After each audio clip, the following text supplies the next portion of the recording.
Hello everyone, welcome back to the channel. So I'm gonna wait until I get some other stuff done. I've got some ideas for the beginning of the year as far as redoing the channel and everything, so just bear with me. I've got some new ideas that I'm working on, but I've had a lot of questions.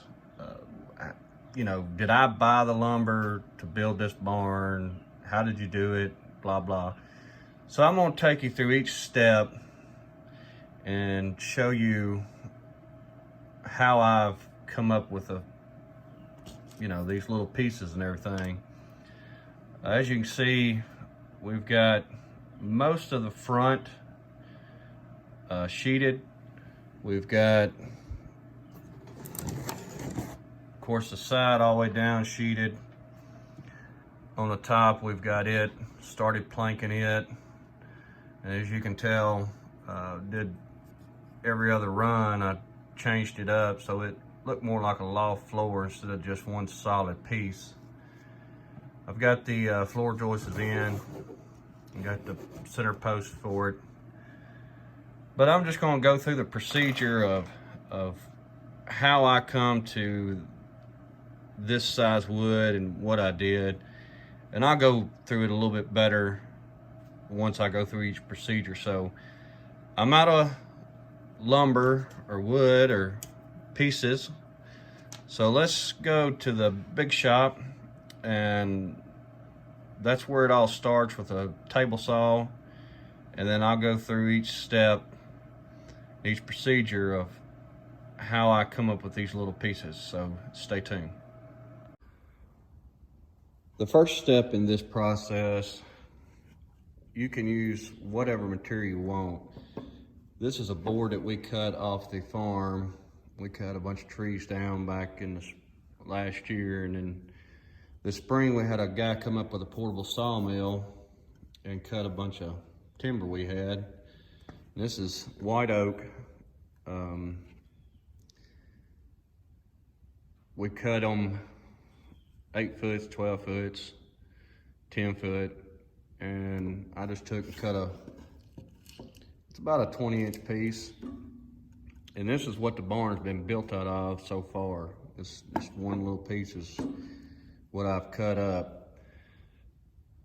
First procedure is, find what kind of wood you're gonna use, whatever. And like I said, this is something that is very dangerous. So if you're gonna do it, you need to pay attention to what you're doing. This is not something that, that you need to be playing around with, because power tools are very dangerous. What I've done is I took my saw and set it, and there's just about a saw blade depth between the fence and the blade. And what I will do is I'm going to rip a bunch of this up because I'm out of wood, and so we need to get a bunch of this cut up, and then I will show you the second procedure of how this is made.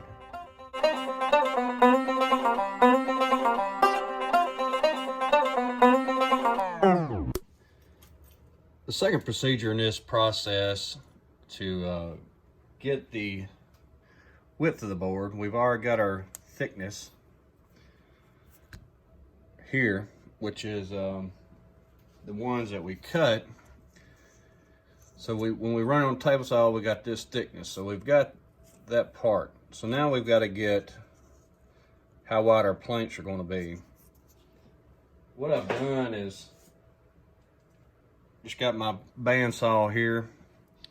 I've got a piece of aluminum that I machined parts off of, and it's a good straight edge. And what I've done is I've clamped it to the base of the bandsaw. So when you do this, try and get my camera to be still. When you do it, you got to figure out your width of your boards, and that to me looks about right as far as a plank for a barn. I just put it against the on this side of the blade. That way when I'm running it through, I can just run it through and get that piece off and continue on. And like I said about the table saw, you know, this is kind of dangerous too. It's not as dangerous as a table saw, but it's still kind of dangerous, and you always got to be paying attention. So I got a few pieces here I'm gonna rip up, and then we'll go to the next step.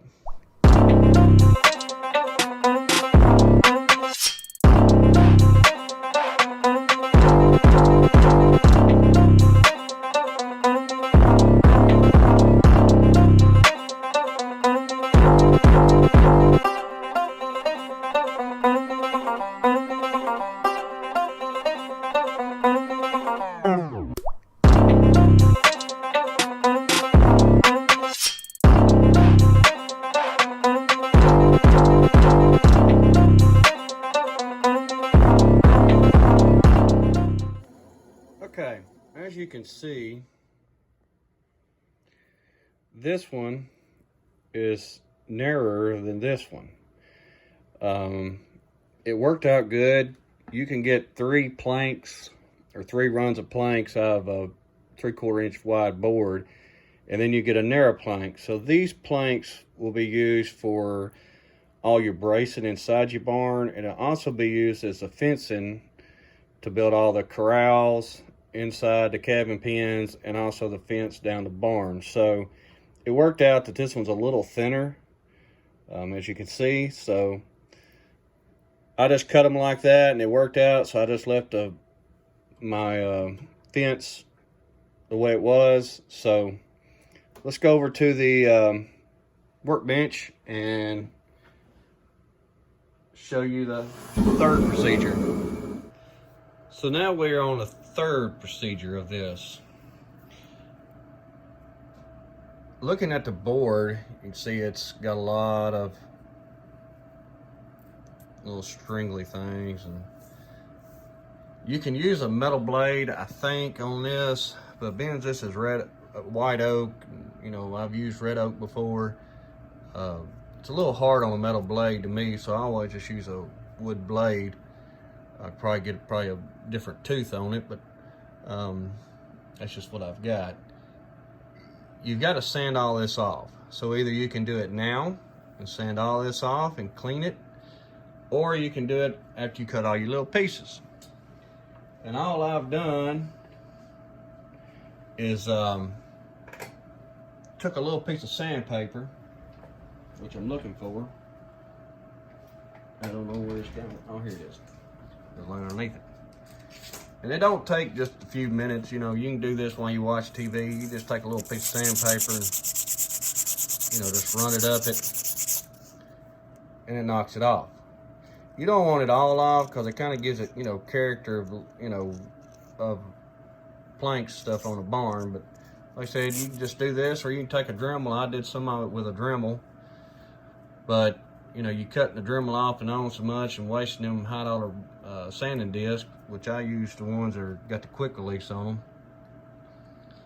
But I just been using this little piece of sandpaper, and it don't take just a few seconds and you get one done, and just, you know, make you a stack of them.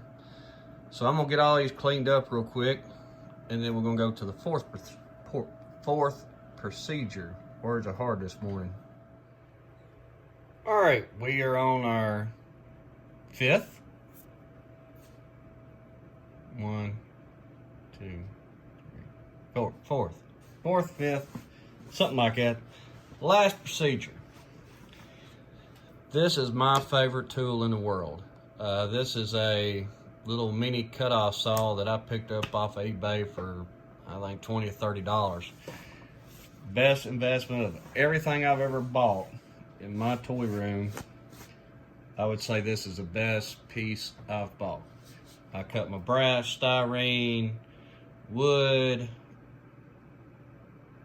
I haven't cut any aluminum on it because it's just got a little bitty blade on it, so I don't want to mess it up. But I have cut, I don't know how much stuff on that little saw. if I had a penny for every piece that's been cut, it's paid for itself. I've had it probably 2 years, and it may go out today. I'll go buy another one. It's been a great little saw. You can pick these up at Harbor Freight, I believe. I don't know how well they are, but this one, like I said, I think I said it come off of eBay is where it come from. So, on the final procedure of this,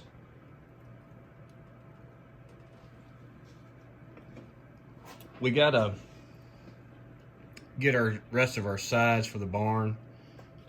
And I built this barn. It was 16-foot sidewalls. So I've got to cut a lot of little pieces.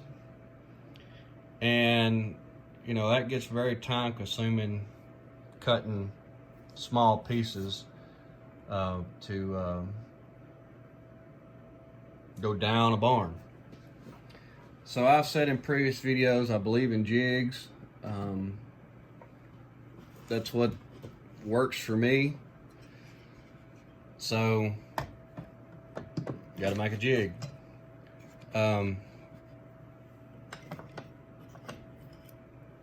This, looking for a little better piece, but this piece I use for stuff also. But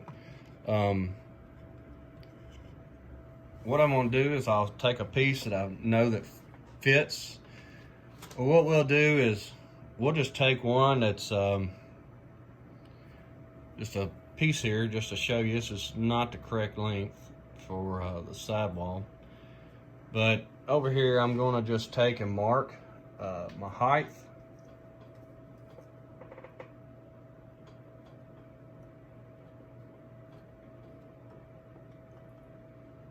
Well,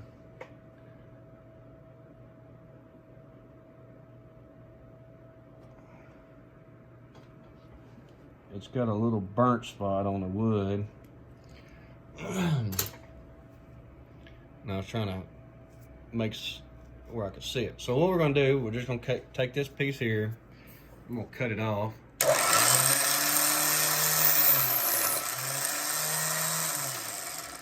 And I'm going to make a jig.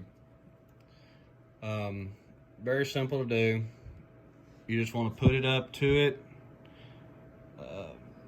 That's a little bit too long.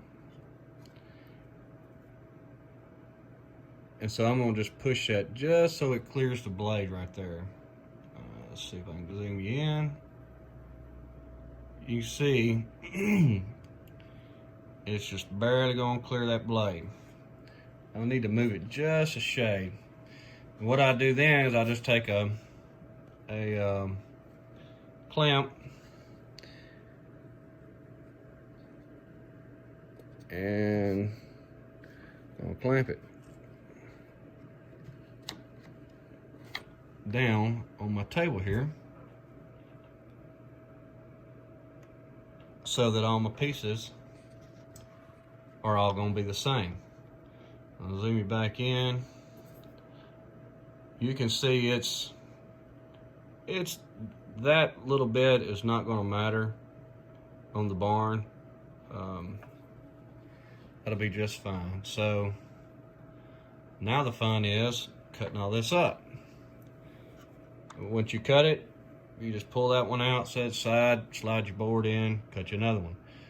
Now, I'm assuming because I've cut so many with this length board, you're gonna have a piece left over.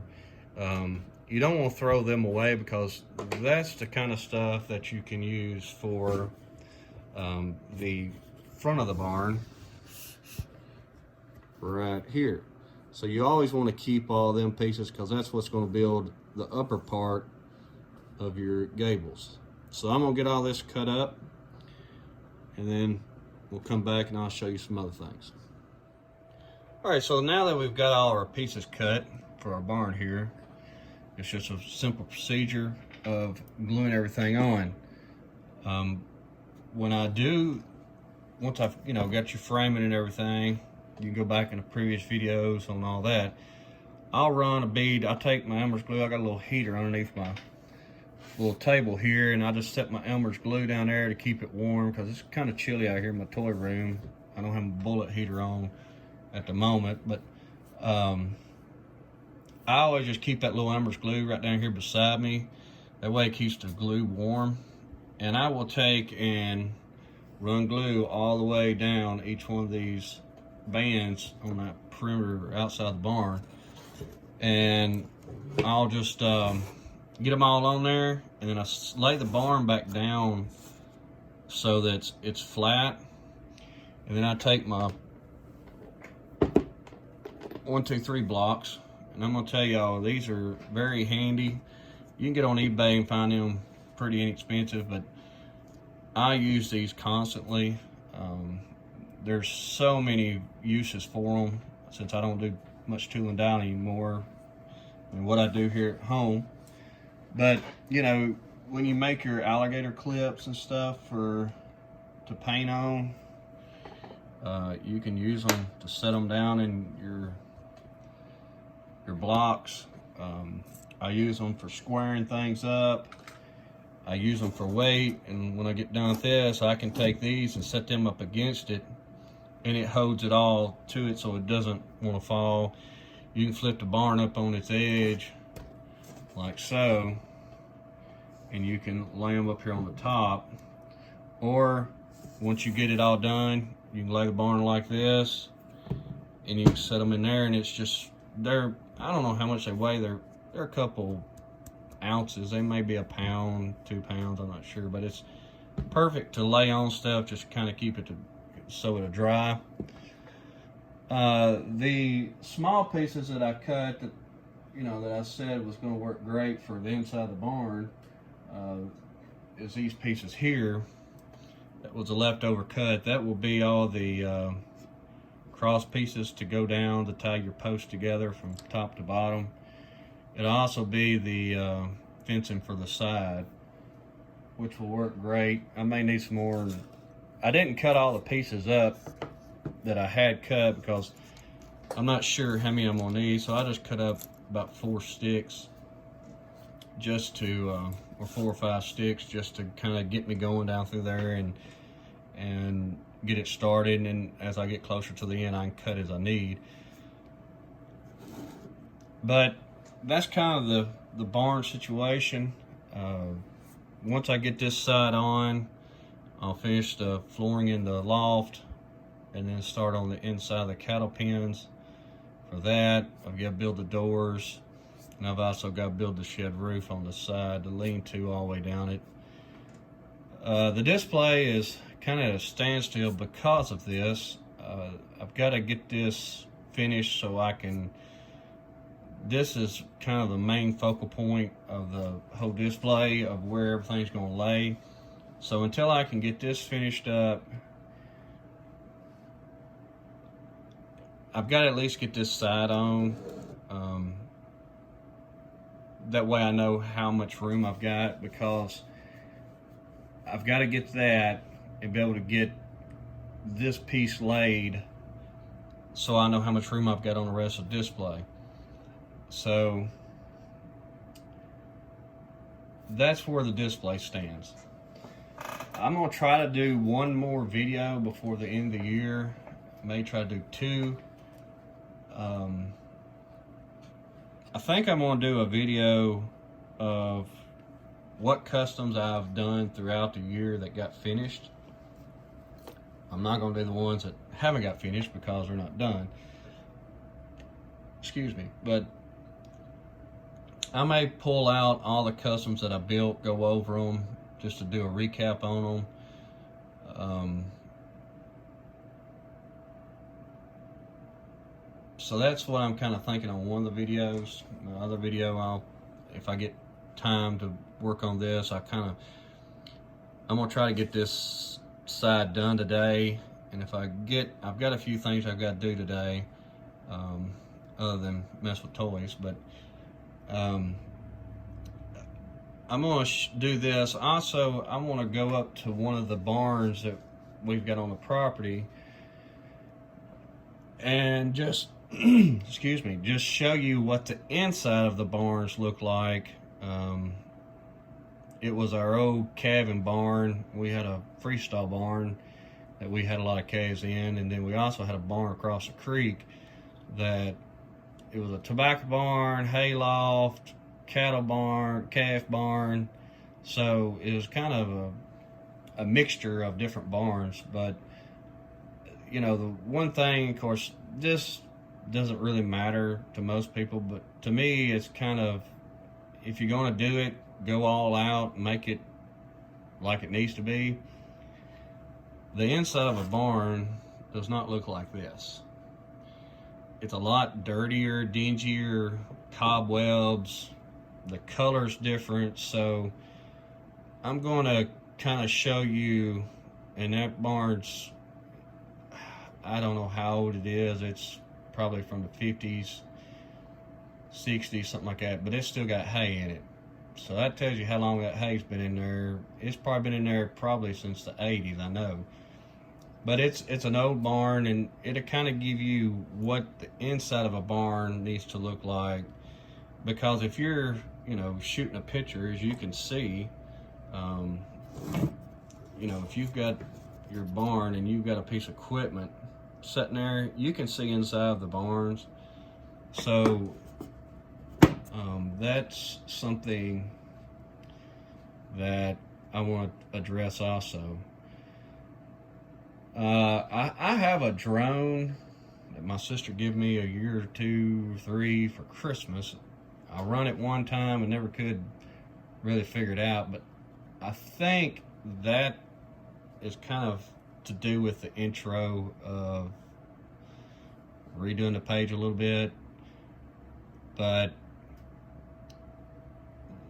I'm just going to leave that there. I'm going to try to figure out some stuff. I just want to take a few seconds to address a few things real quick. First off, I just want to thank everybody for subscribing to the channel, all the likes and the comments. Without y'all, this wouldn't be much of a channel, but it's continuing to grow each and every day, and I'm very thankful for every one of y'all. Hopefully next year we'll be able to do a lot more stuff. Like I said, once I get the display done, we can kind of get onto that. But you know, I just want to thank everybody. It really means a whole lot. Also, I just want to wish everybody a Merry Christmas and a Happy New Year if I don't get a video out, but hopefully I do. But when you're with your families this year, just take a minute and think about all those that are without family this year, that lost loved ones, that are grieving from that. Also, you know, think of those that are financially not able this year to do as they have in the past.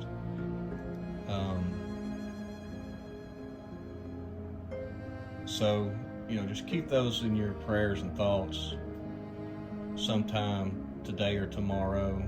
You should every day, but especially tomorrow. And also just remember what this time of year is truly for.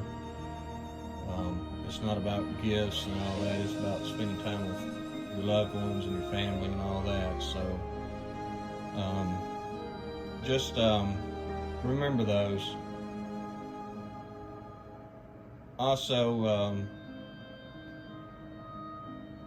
hopefully in the near future, I know it's still a ways off, but hopefully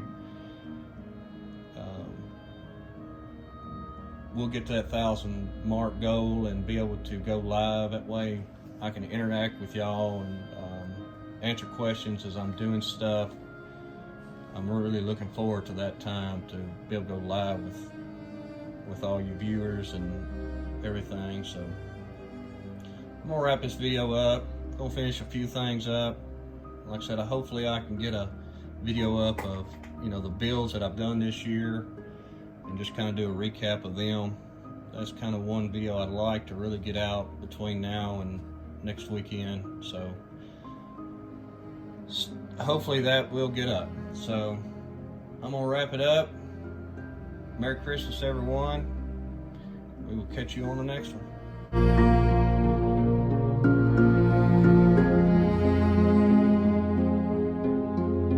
you.